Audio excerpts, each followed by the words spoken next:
22 январ асосгузори сулҳу ваҳдати миллӣ пешвои миллат президенти ҷумҳурии Тоҷикистон муҳтарам Эмомалӣ Раҳмон бо раиси маҷлиси миллии маҷлиси олии ҷумҳурии Тоҷикистон раиси шаҳри Душанбе муҳтарам Рустами Эмомалӣ бинои хобгоҳи рақами 8 донишгоҳи миллии Тоҷикистонро мавриди истифода қарор дода бо шароити дар он фароҳам гардида шинос шуданд.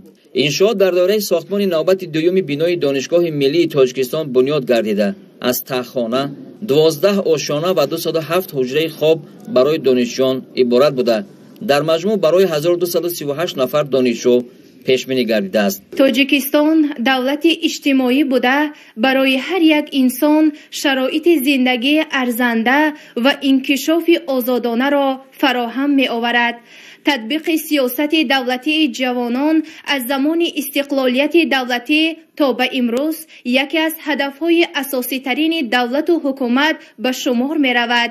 ин аст ки нисбати ҷавонон пайваста таваҷҷӯҳи махсус зоҳир гардида тамоми имконияту шароитҳои мусоид ва ба талаботи замон ҷавобгӯ фароҳам оварда шудааст.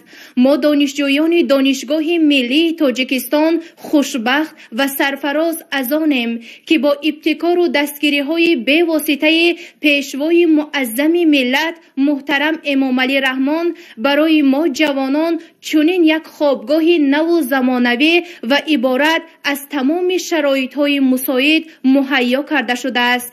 қобили зикр аст ки дар хобгоҳи мазкур барои тақвият бахшидани илму дониш ва касбу ҳунари донишҷӯён курсҳои махсуси забономӯзӣ, китобхонаи электронӣ ва курсҳои махсуси дузандагӣ барои донишҷӯ духтарон ба истифода дода шудааст ки ин имконият медиҳад ки донишҷӯён дар баробари аз бар намудани барномаҳои таълимӣ забонҳои гуногунро аз худ карда аз ҳунарҳои мардумӣ бархурдор бошанд.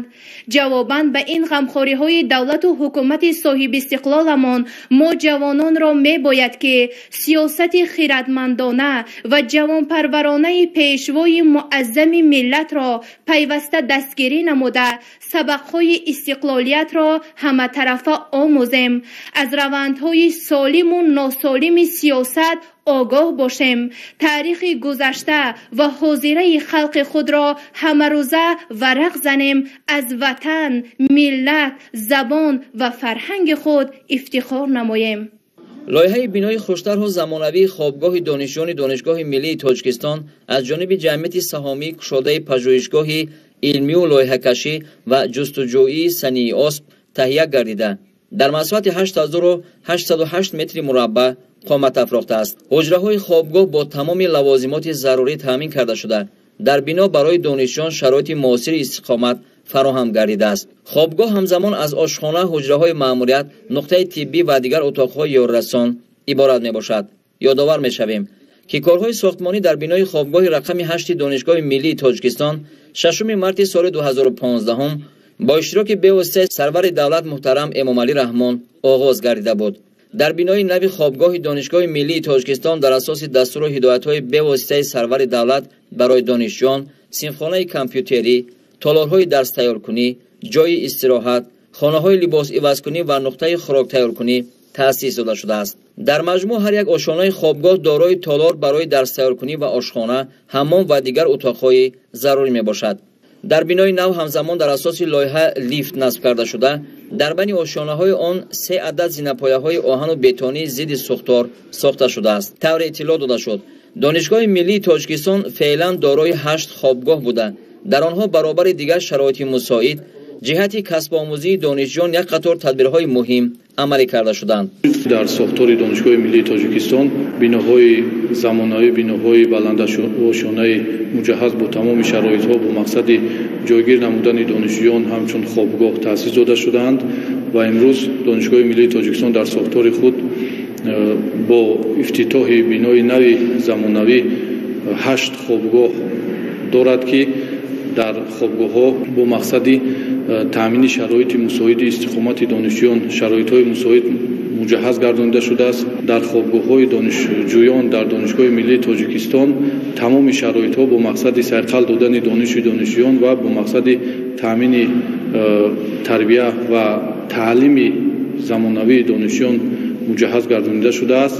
дар сохтори ҳар як хобгоҳи донишҷӯёни донишгоҳи миллии тоҷикистон марказҳои муҳим ба монанди марказҳои забономӯзӣ, марказҳои касбомӯзӣ бо мақсади татбиқи солҳои рушди деҳот, сайёҳӣ ва ҳунарҳои мардумӣ, махсусан марказҳои касбомӯзии донишҷӯён ташхисонида шудааст, ки донишҷӯён фориғ аз дарс метавонанд бо мақсади сайхал додани дониши худ, бо мақсади сайхал додани ҳунарҳои мардумӣ ба татбиқи ан ҳамин самт машғул бошанд.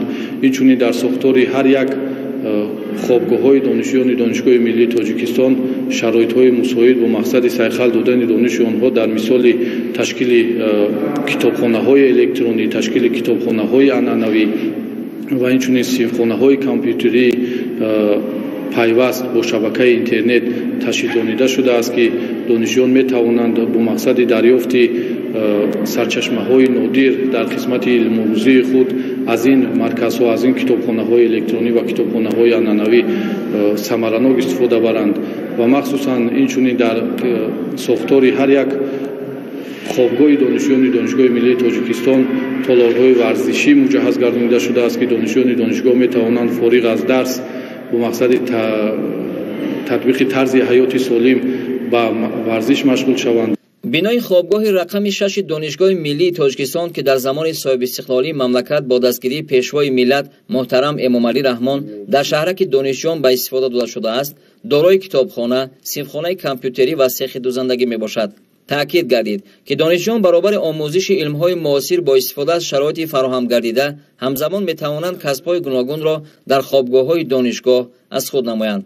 президенти мамлакат муҳтарам Эмомалӣ Раҳмон пас аз шиносоии пурра бо шароити мусоиди фароҳам гардида барои донишҷӯён дар хобгоҳи нави донишгоҳи миллии тоҷикистон барои оғози корҳои сохтмонии бинои хобгоҳ қисмҳои Б ва В асос гузоштанд. дар асоси лоиҳа блокҳои Б ва В-и хобгоҳ барои 2476 нафар донишҷӯ пешбинӣ гардида дар масоҳати 25616 метри мураббаъ сохта мешаванд. сарвари давлат муҳтарам Эмомалӣ Раҳмон аснои шиносоӣ бо лоиҳаи биноҳои нави хобгоҳҳои донишҷӯёни донишгоҳи миллии тоҷикистон таваҷҷӯҳи масъулонро ҷиҳати иҷрои босифати корҳои сохтмонӣ ва дар муҳлати муайян гардида ба истифода додани иншоот ҷалб намуданд. бояд гуфт, ки ҳукумати ҷумҳурии тоҷикистон бо истифода аз имконоти мавҷуда барои беҳтар намудани вазъи иҷтимоии донишҷӯёни шаҳру ноҳияҳои дурдасти мамлакат дар шаҳри Душанбе тамоми тадбирҳои муҳимро амалӣ менамоянд. дар солҳои истиқлоли давлатӣ баробари бунёд ва таъмиру навсозии биноҳои муосири таълимӣ ҳамзамон барои донишҷӯён дар пойтахти мамлакат хобгоҳҳои замонавӣ ба истифода дода шудаанд. донишгоҳи миллии тоҷикистон яке аз муассисаҳои таҳсилоти олии мамлакат буда дар солҳои истиқлоли давлатӣ барои беҳтар намудани шароити иҷтимоӣ ва баландбардоштани сатҳи касбияти донишҷӯён дар он дар асоси ҳидоятҳои ҳамешагии президенти мамлакат шароити муосири илмомӯзӣ фароҳам карда шудааст. сарвари давлат муҳтарам Эмомалӣ Раҳмон зимни суҳбат бо масъулон ҷиҳати истифодаи пурра аз шароити фароҳам гардида ва ба роҳ мондани курсҳои забономӯзиву касбу ҳунарҳои муосир барои донишҷӯён дар хобгоҳҳои донишгоҳи миллии тоҷикистон ва дигар муассисаҳои таҳсилоти олии мамлакат дастуру ҳидоятҳои мушаххас доданд.